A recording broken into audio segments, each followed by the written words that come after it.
Hello, very good morning to all. I'm Kelvin here again. Welcome to today's Daily Dose of Market Insights. Very good morning. Today will be the Wednesday, the 16th of October 2024. So as usual, before we jump into the gist of today's Daily Dose of Market Insights, which is very interesting, let's have a quick look at the disclaimer first. All right, leverage trading, pardon me, leverage trading carries a high degree of risk and may not be suitable for everyone. Losses can exceed deposits. This presentation is not an offer or solicitation to buy or sell, nor financial advice or recommendation for any investment product, as well as any forecast, prediction, projection in this presentation is not necessarily indicative of the future or likely performance of the product. This advertisement has not been reviewed by the Monetary Authority of Singapore. Okay, so very good. So let's now jump straight into what has taken shape yesterday in terms of news flow, economic data releases, and as well as their respective impact on the various cross asset classes. So what I could see yesterday was pretty much a kind of a risk off scenario in terms of the performance of the major US stock indices. So let's have a quick look at the performance of the major US stock indices from a intraday perspective yesterday. So what we could see over here is that I would say that almost all three of the major benchmark US stock indices closed in the red. The SPX down negative 0.76%, the Nasdaq down 1.37%, the Dow Jones down negative 0.75%, and the Russell 2000 outperformed almost unchanged with just a minute gain of 0.05%. So what is actually the main driver that is actually causing this intraday risk off performance in the major US stock indices? Is primarily driven by macro factors and as well as one particular over concentration of bullish position in AI related theme play. So let's talk about the macro adverse impact that causes it. Was due to a lot. Yesterday there was actually a special interview session between hosted by Bloomberg News with Trump, which is we know that Trump is the Republican nominee for this upcoming US president election.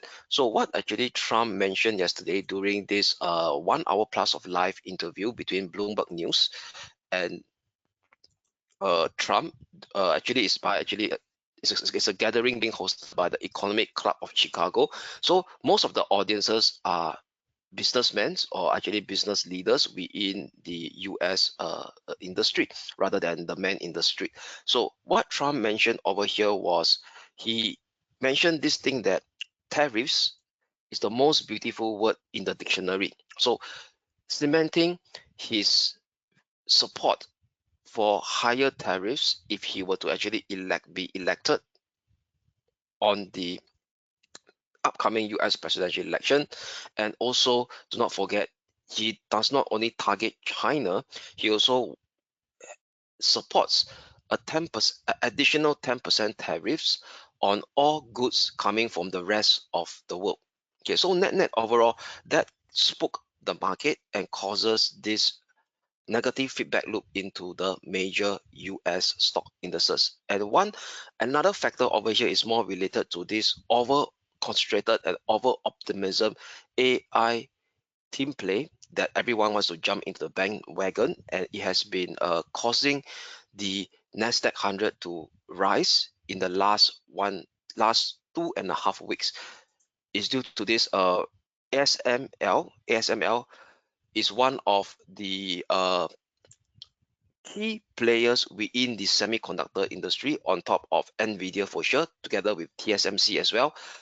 ASML actually cut its forward guidance next year, sitting on this chip sector weakness, and it actually led to this ASMLs to plunge the most in 26 years. Okay, and as well as it also book half the orders analyst is being expected. So that created a negative feedback loop into the semiconductor stocks listed in the US stock exchange. So what you could see in the heat map of the S&P 500, a very deep big red that is being cemented in the semiconductor industry, a sub-component within the technology sector, where Nvidia dip or declined the most by close to negative 5% loss. And we start to see more than 2% losses across the board in the semiconductor industry within the technology sector of the S&P 500. So because of its highly concentrated, we call it positioning by short-term traders in the US stock market, that led to a underperformance of the Nasdaq yesterday, despite the fact that other mega cap technology stocks are holding the fort. Like Apple is managed to gain 1.10%, Google 0.33%, Amazon almost unchanged, and Microsoft only down slightly by negative 0.10%. But however, because of this over optimism in these semiconductor stocks in the US by short-term traders, especially jumping on the bandwagon of AI optimism, it lead to this underperformance of the Nasdaq 100. So, but later I'll share with you all very interestingly where this intraday sell-off stop. It actually stopped exactly right at our short-term pivotal support that we highlighted yesterday in our short-term intraday technical outlook on the Nasdaq 100, which is around that 20,000 level. And even though the Dow Jones Industrial Average slipped as well, down negative 0.75%, it also managed to help right exactly at the short-term pivotal support that we highlighted yesterday as well, at around the 42,600 handle level. And one of the reasons why Russell managed to help the fort yesterday, it didn't actually close in the red, it because of Trump. Trump tends to actually support deregulation of US corporation, even those small medium enterprise as well, and as well as his advocate for that tax cuts for US corporation that tends to actually benefited those US companies that have a higher revenue driver dependent on the US economy. So that's what actually explain why the Russell 2000 outperformed yesterday due to the fact. So I want to share with you also a bit about after Trump's so-called a public interview done by Bloomberg News with the audience of this Economic Club of Chicago, comprises more of businesses rather than the business owners and business leaders rather than the man in the street. It seems to us that the betting market right now is favoring Trump to have a slightly higher odds of winning over Kamala Harris, and the odds has starts to increase in the last week or so, because this is by Poly market, one of the more prominent betting market, and this data is live. So Trump right now is leading a higher odds of 58% over Kamala Harris of 42%. And we do another side, which is the real clear politics betting average. So this one is taking into account of the betting odds of various betting sites. Poly market, I just share with you all that's live, but they take into account of other betting sites as well, like Betfair and BWin. So on the average, what you could see over here is that Trump is actually widening its lead in the last week or so, but this data is not live, it's about 2 days late. So this was on Monday 14th of October, because today, as we are speaking right now, today is Wednesday, Trump has a lead of 56% over Harris 43%. All right, so something to take note of, as Trump's betting odds lead is now widening against Harris, with just less than 4 weeks to go before the US presidential election. And due to this kind of risk off scenario that is being placed on the intraday basis yesterday due to Trump's reinforcement of his tariffs plan, okay, and given that he's now leading in terms of the betting odds, we do see a bit of mixed bag performance on the FX market as well. So on the FX market, what we could see over here is that the safe haven currency like the Swiss franc and the dollar, the yen, has started to strengthening against the dollar. So I could see that the dollar yen dipped down, the dollar Swiss also dipped down as well. And what's interesting over here, we could see, is the Aussie dollar. So the Aussie dollar, okay, this is a 5-day rolling performance. Okay, maybe put in 1 day, it's much more obvious. Okay, so what you could see over here is that the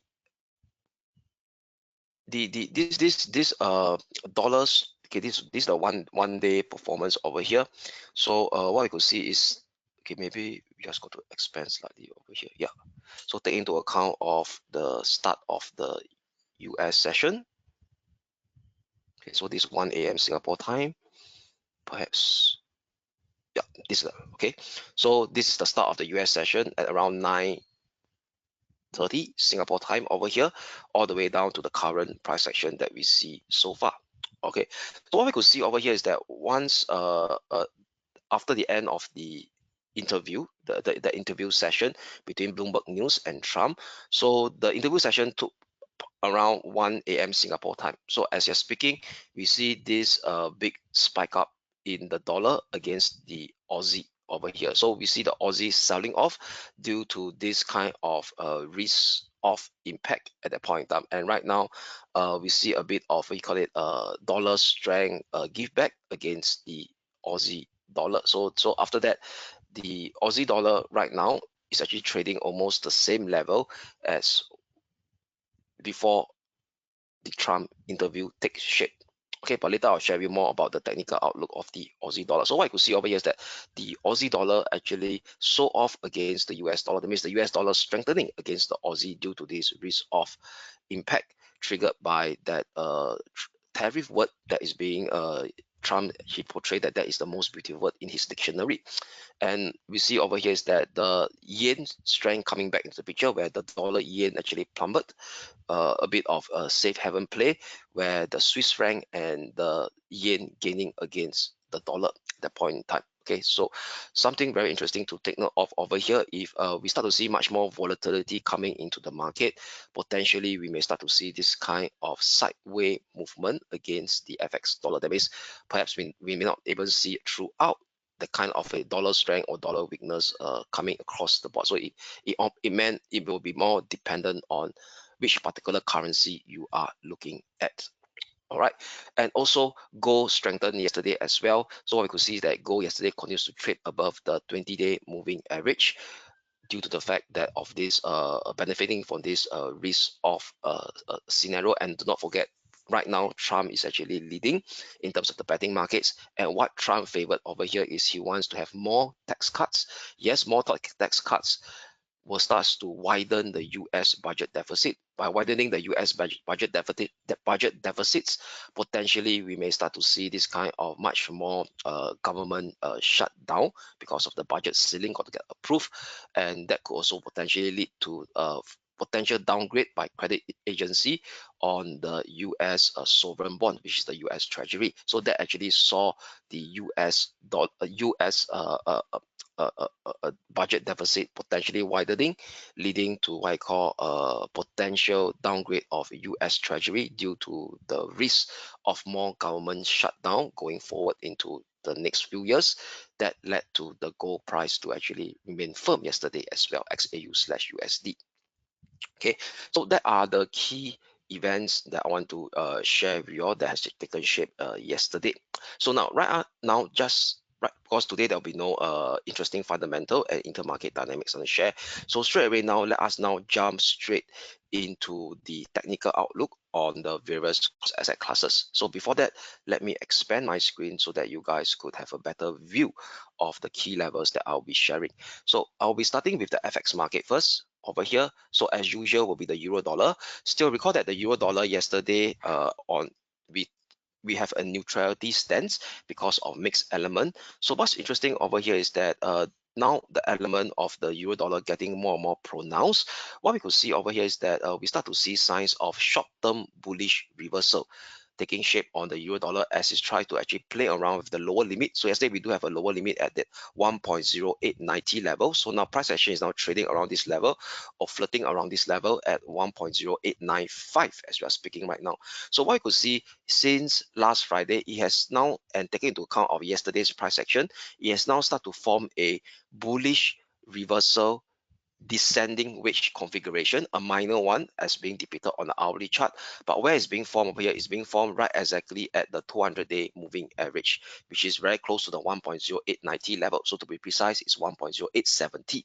Okay, so with that, I'll be using a slightly lower level just in case of any whipsaw into this minor congestion area here from 26th of June to 1st of August at 1.0845. So 1.0845 will be my short-term pivotal support level for today, 1.0845, and also being supported by this ongoing bullish divergence that's being flashed out right now on the euro dollar, stating that this particular sell-off that has taken shape on last Tuesday, the downside momentum has eased off by the appearance of this bullish divergence and the appearance of this bullish minor descending wedge configuration.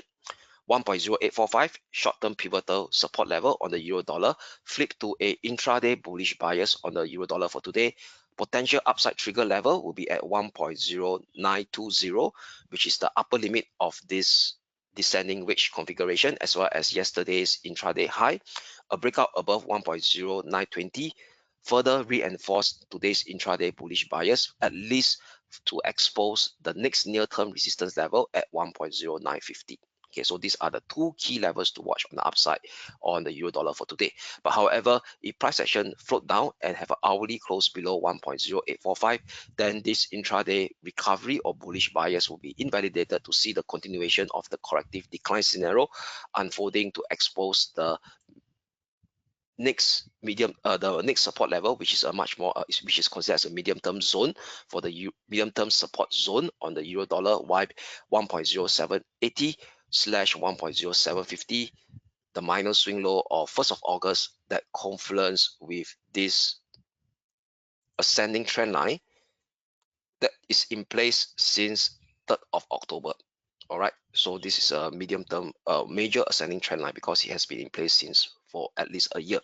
3rd of October 2023, which is also confluencing at the 1.0780 slash 1.0750 level. Right, so that's for the euro dollar. Now, what's up next for the sterling dollar? So sterling dollar has been much more firmer as against the euro dollar, while as it continues to held above the 130 medium term pivotal support that we highlighted last week. Price action hit the 1.3107 resistance level that we highlighted as well before trading sideways during the US session. So what we could see over here is that the hourly RSI continues to print a series of higher low, indicating that a build-up of short-term upside momentum. So net overall, we will still maintain our intraday bullish bias on the sterling dollar. So I do not want to have a pivotal support that is so tight. So what we can do is that we could highlight yesterday's swing low over here as my short-term first support level to watch in any pullback. So as long as this pullback didn't surpass below 130 figure medium-term pivotal support, we'll still have that bullish bias view remains intact on the intraday basis. Now price action got to clear above 1.3107 to increase this odds of a intraday bullish bias to expose the next near-term resistance at 131.60 next. However, if price action have an hourly close below 130 figure level, then this intraday bullish bias view will be invalidated to kickstart an extension of this corrective decline scenario to expose the next near-term support level at 1.2940 and even potentially 1.2860 level next. All right, so that's for the sterling dollar. Now, flipping our attention will be the dollar pair against the Asia Pacific currency. So let us start with the dollar yen first. So for the dollar yen, what we could see is that yesterday we do have a bullish bias holding at this short-term pivotal support at 148.95, which is this level here. Price action indeed test bounce during the US session, and during today's Asia session, it tried to stage another round of tests and managed to stage a rebound in the last 2 hours. But however, technical indicators in terms of the momentum, short-term momentum indicators are getting lackluster. How do we view that? By looking at the hourly RSI. If you look at the hourly RSI, yesterday it actually broke down below this kind of a parallel minor ascending trendline support, retested it, and now trying to actually inch much lower below the 50 level mark. So indicating that upside momentum is actually not inherent right now on the dollar yen. That means, i.e., instead there could be more signs of downside momentum than upside momentum, despite the fact that it's still holding at the 148.95 short-term pivotal support that we highlighted yesterday. So no no strong conviction right now to actually see dollar yen shaping a much more pronounced bounce. So I will actually flip to a intraday bearish bias on the dollar yen for today, given this negative observation that I just highlighted on the hourly RSI. So using 150.20 as my short-term pivotal resistance level, a breakdown below 148.95 reinforces today's bearish bias on the dollar yen for the next near-term support level to get exposed at 148.10 followed by 147.20. Only a hourly close back above 150.20, then will revert back the bullish bias view on the dollar yen for it to seek out the next resistance level, which is a major 150.90, followed by the major resistance level at 151.50 slash 151.95, which is very close to the 20-day 200-day moving average. And as well as if we go to the daily chart basis, that dotted gray line over here is that former major ascending channel support that was in place previously from 16th of January 2023 low, now turns into a pullback resistance at 151.95. Okay, so that's the view, intraday view of the dollar yen. Now, turning our focus now will be the Aussie dollar. So if we call the Aussie dollar yesterday, we do have a bullish bias holding above that 67.05 level. So price action breakdown on that level, hit the next support level before shaping a bounce. So what we could see over here is that this bounce itself doesn't comes with a bullish divergence. Okay, there's no bullish divergence over here. Okay, there's no bullish divergence at all. So what we could see over here is that price action in terms of this move by this current bounce by the Aussie dollar is not so convincing, because there's no bullish divergence that has taken shape on the hourly RSI. So with that, potentially this Aussie dollar could still face further potential weakness going forward. So right now it's actually testing this first resistance level at 67.05 over here. So I will use this as my first resistance level to watch, 67.075, with the 50-day moving average that has taken down yesterday. So this will be my pivotal support level, or pivotal resistance level, pardon me, 67.40, 0.6740 is the pivot. Okay, because it has more elements that is being more elements that confluence with this 6740, which is the 50-day moving average, now turns into a pullback resistance after a breakdown yesterday. So what we could, after a clear breakdown of it yesterday, so as long as any bounce didn't surpass 6740, we will flip to a intraday bearish bias on the Aussie dollar. A breakdown below 6670 exposes the next support level at 6635, which is the minor swing low of 11th of September, and as well as the 200-day moving average. However, if price action starts to have an hourly close and a breakout above 67.40, then this intraday bearish bias will be invalidated to see a potential mean reversion recovery on the Aussie dollar towards the next near-term resistance at 66.70 and even 68.10 level, which is confluencing coincide with the 20-day moving average acting as a resistance as well at 68.10. So that's for the Aussie dollar. So before we jump into the short-term intraday technical outlook on the major stock indices, I have one particular FX cross pair to share with you today, which is the CAD yen over here, the CAD yen. So we'll see over here is that the CAD yen over here do have some short-term downside intraday momentum playing out right now, as it's right now trading below the median line of this minor ascending channel that is still in place since 16th of September, this dotted green line over here, and as well as the hourly RSI has started to shape a lower high as well. Okay, a lower high. So with that, I'll be using the median line of this minor ascending channel, which is at 109.10 as my short-term pivotal resistance level, potentially for the Aussie yen to shape a kind of a mean reversion decline to kind of test the minor ascending channel support level, and as well as the 50-day moving average acting as a support in this graphical near-term support zone of 107.30 slash 106.90.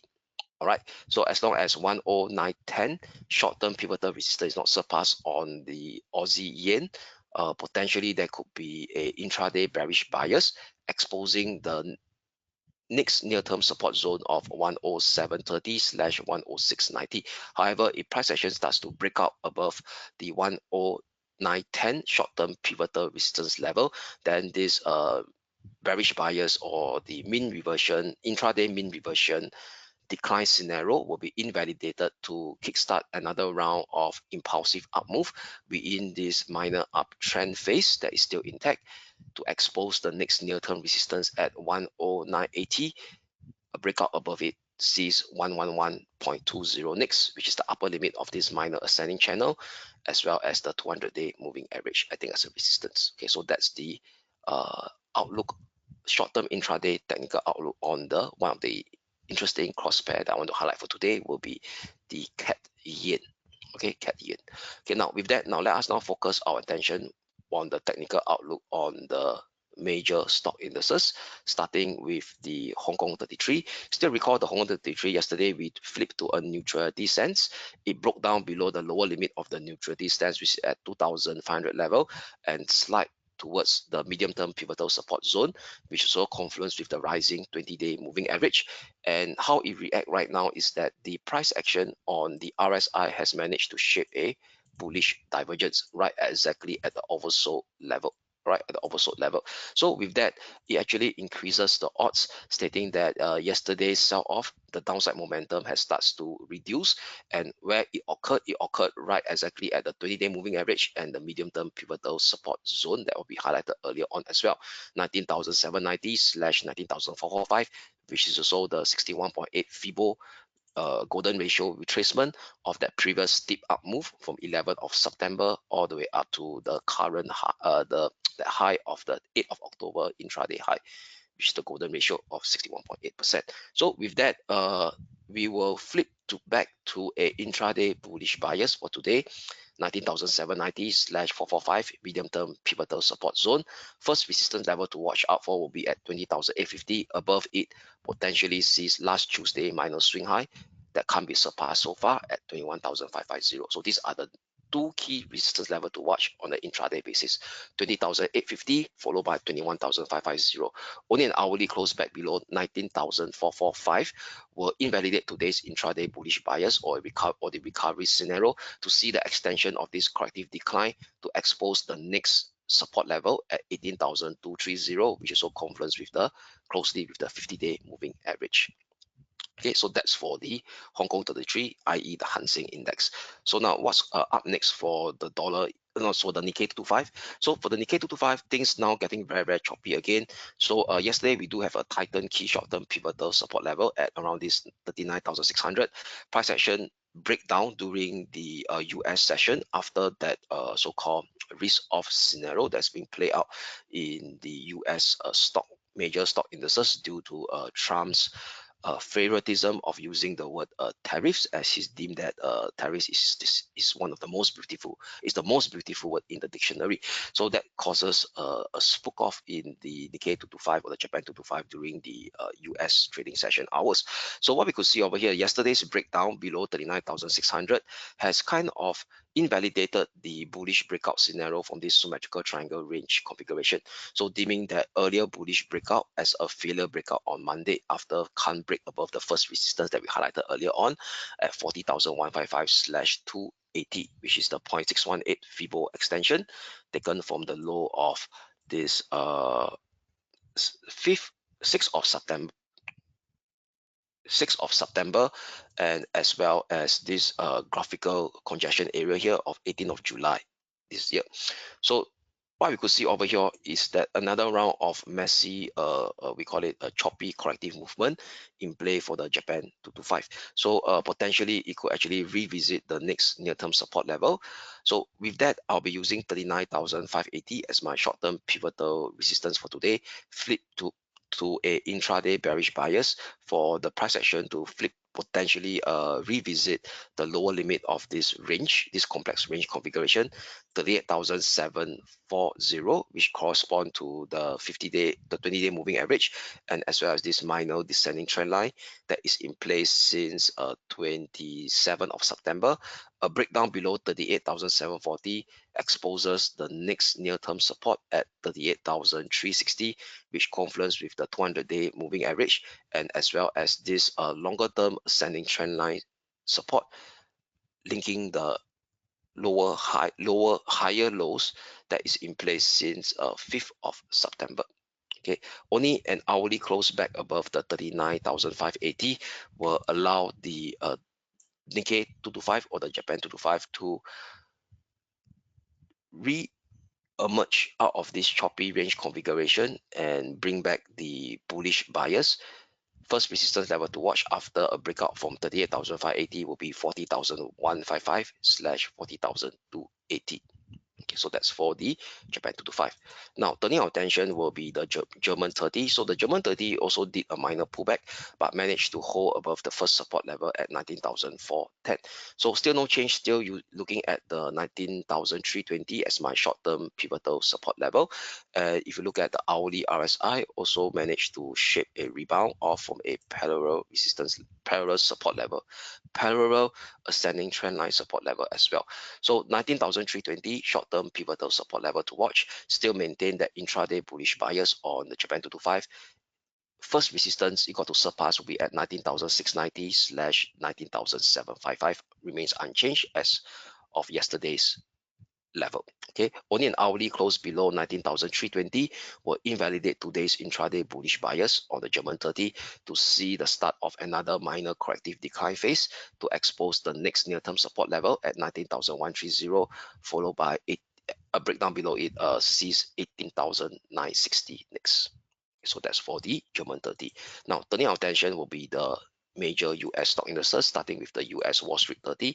So the US Wall Street 30, yes, yesterday it did that so-called sell-off or that pullback that we are kind of being expected as well, because the RSI prior to that pullback, it actually reached the overbought level. So the pullback managed to stop exactly at the short-term pivotal support of 42,630. So view still remains unchanged because this support level is not being taken out. So what we do over then, if you look at over here, is that the RSI managed to shape a bullish divergence as well. So you see price action shape a lower low. Okay, yesterday there's a lower low on the price action, but the RSI has shaped a higher low, as we could see over here. Okay, so net overall, it seems to us that the elements are still supporting this ongoing bullish bias that we have yesterday on the US Wall Street 30. So for sure, 42,630 got to be our short-term pivotal support level to maintain this intraday bullish bias. First resistance level to watch will be 43,170. Unless we could see a breakout above this 43,170, then potentially we may see a higher level coming in at 43,920. Okay, so this is the first resistance level to watch out for today, 43,170. However, if price action starts to have hourly close and a breakdown below 42,630, then today's intraday bullish bias will be invalidated to kickstart another round of minor corrective decline on the US Wall Street 30 to expose the next near-term support level at 42,180 slash 41,950, which confluence with the rising 20-day moving average, and as well as the lower limit of this medium-term ascending channel that is in place since 5th August low this year. So that's the technical outlook, intraday technical outlook on the US Wall Street 30. Very similar on the Nasdaq 100. So yes, we could see yesterday's sell-off, but yesterday's sell-off managed to help above this pivotal support zone over here. So I put a bit of excess at the 20,000 level, which correspond to the rising 20-day moving average as well. Price action on the hourly RSI, yes, however, there's no bullish divergence as what we could see on the Dow Jones Industrial Average or the US Wall Street 30, but it did manage to exit from its oversold level. So with the exit of its oversold level, potentially what we could do over here is that we could have a first resistance level to watch, which is this level here. Okay, this black candle go sideways, then after this level break, it triggered that sell off yesterday. Okay, so as long as this 20,155 excess at 20,000 short-term pivotal support holds, we'll still maintain that intraday bullish bias on the Nasdaq 100, but it got to clear up fast above the 20,407 level, 20,407 level.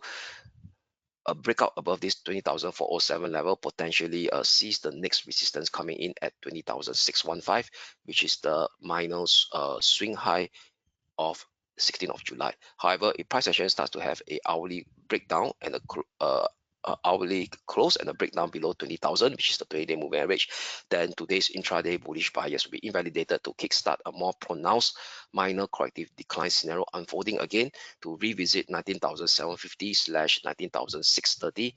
Previously was a resistance zone over here that took shape in early September, now turns into a pullback support zone, confluencing with the 50-day moving average, acting as a similar support zone as well, and as well as the medium-term ascending channel that is in place, medium-term ascending channel support that is in place since 5th of August low. Okay, so that sum up the intraday technical outlook on the major stock indices. Now, turning our attention will be the commodities market, starting with gold XAU/USD. So gold XAU/USD continues to trade above the 20-day moving average yesterday. So net we tidy up the short-term pivotal support, adjusting it slightly higher to confluence with the 20-day moving average, and as well as yesterday's minor swing low area at 2,637. So as long as this tidy up 2,637 short-term pivotal support holds, will still maintain that intraday bullish bias on gold XAU/USD as it continues to now be hovering very close to the current all-time high zone of 2,674 / 2,684. A breakout above 2,684 potentially sees the next resistance zone coming in at 2,709 / 2,719, which is being confluenced by a cluster of Fibo extension level over here. Only a clearance or a breakdown, only a breakdown with an hourly close below 2,637 that would invalidate today's intraday bullish bias to kickstart another round of so-called minor corrective phase sequence unfolding, with the next near-term support zone to watch out for on an intraday basis, 2,605 / 2,590. The minor swing low area of 10th of October, 8th of October, and the former previous minor resistance, range resistance of 16th of September and 20th of September now turns into a pullback support at 2,590. So that's for gold XAU/USD. Lastly will be this West Texas crude oil. So on West Texas crude oil yesterday, we do have a bearish bias. So this bearish bias hit our support level at 70.10, almost hit the support at 70.10. And what we could see over here is that the hourly RSI now hit the oversold level, but after hitting the oversold level, it printed a bullish divergence. So indicating that that sell-off that has taken shape on Monday to yesterday, the downside momentum has eased off, and price action now is trading very close to 68.70. So why 68.70 is the minor ascending trend line that I drew from the low of 11th September, linking up the next higher low on 1st of October, which confluencing at the 68.70 level. So I'll use a slightly lower level than 70.10 levels at 68.70. So 68.70 will be my short-term pivotal support level for today. Because of this positive configuration that's been seen on the hourly RSI, I will flip to a intraday bullish bias on West Texas oil, potentially revisiting up the medium portion of its range configuration again. First resistance level to watch on the intraday basis will be 73.15, confluencing very closely with the 20-day and the 50-day moving average as well. Only a clearance above 73.15 potentially sees the next resistance coming in at 75.30. All right, so that's for the West Texas crude oil. However, if price action break down below 68.70, then I got to respect the ongoing bearish onslaught on West Texas crude oil to expose the next near-term support level at 67.55 / 67.10. Below it sees 65.70 next, which is the swing low area of 10th of September. Okay, so that sum up the West Texas crude oil short-term intraday technical outlook, and as well as the short-term technical outlook on the major cross asset classes. So before we go, let's take a look at the economic calendar. What are the key things to look out for today? So for today over here is that during the European session, we have key data that could impact the sterling dollar, which is UK inflation rate that will be out at 2 p.m. Singapore time. So market participant is expecting the core inflation to dip down lower to 3.4% year-on-year from 3.6% year-on-year that was printed in the previous month of August. Then thereafter, we do have some one ECB official speaking. ECB Botch, he will be speaking at 6:20 p.m. Singapore time. And during the US session, there will be no key data that is coming up over here. Then we do have at 2:40 a.m. Right before ECB decision tomorrow, we have ECB President Lagarde speaking at 2:40 a.m. Singapore time. All right, so that potentially that could be that is the key data to turn it off. Yeah, one more key data to look out is before the start of our daily dose tomorrow, right? Very early, 8:30 a.m. Singapore time, we have the Australia job number that could impact the Aussie dollar, AU employment change for September, and as well as the unemployment rate for September that will be releasing at 8:30 a.m. Singapore time tomorrow. Okay, so that is the key data and events to look out for today. So that's today's daily dose over here. I'm Kelvin here signing off, and I wish you all a great day ahead, and we shall speak again tomorrow. Thank you.